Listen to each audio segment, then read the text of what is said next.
सो जैसे ही गर्मियाँ आएंगी, गर्मियों के अंदर आपका जो खून है वो नए सेल्स बनाने की कोशिश करता है, आपका आरबीसी है वो चेंज होता है।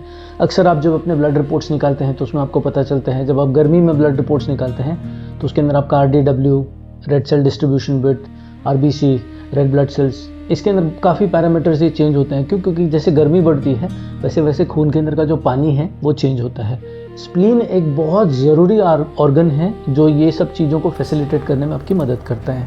ये कुछ पॉइंट्स हैं जो आप अगर कंटिन्यूसली दबाते रहेंगे तो आपके बॉडी के अंदर, खून के अंदर जो गंदगी रहती है वो जमती नहीं है। बहुत छोटी छोटी पॉइंट्स है ये, जैसे आपका नाखून जो होता है वहाँ पर जो स्टार्ट होता है पॉइंट, वहीं पर आप दबाएंगे। अभी भी अगर आप दबाकर देखने की कोशिश करेंगे आपको काफ़ी फ़र्क महसूस होगा।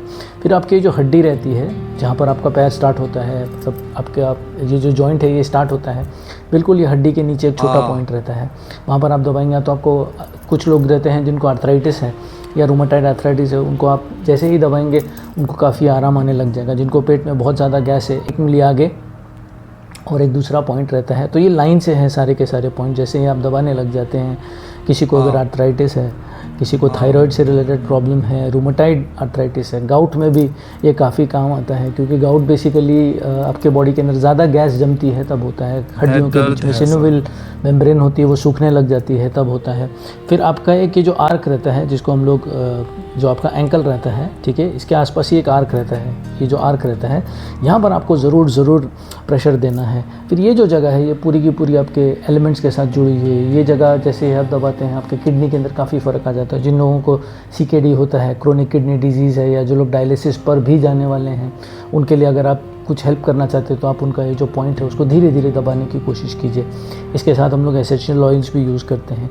ये जो पूरा आर्क रहता है इसको आप दबा सकते हैं। ये जो आर्क रहता है बिल्कुल इसके 4 उंगली ऊपर एक पॉइंट रहता है, यानी जो पूरी हड्डी है, ये हड्डी के आसपास ही के जितने भी ये जो पूरी आपकी जो हड्डी है इसके आसपास ही अगर आप पूरा, ये जो पूरा सेक्शन है, अगर आप इसी को अच्छी तरह से दबा देते हैं या आपको इसी के अंदर आप अच्छी तरह से मालिश कर देते हैं, मसाज कर देते हैं, you will see a lot of pain going in. आप इसके अलावा बहुत सारे इसेंशियल ऑयल्स भी यूज़ करते हैं, जैसे लैवेंडर ऑयल हम लोग काफ़ी यूज़ करते हैं, बर्गामोट यूज़ करता हूँ मैं, सिनेमन यूज़ करता हूँ, स्ट्रॉबेरी यूज़ करता हूँ। यहाँ पर हम लोग हिबिस्कस का जो रब है वो भी यूज़ कर सकते हैं।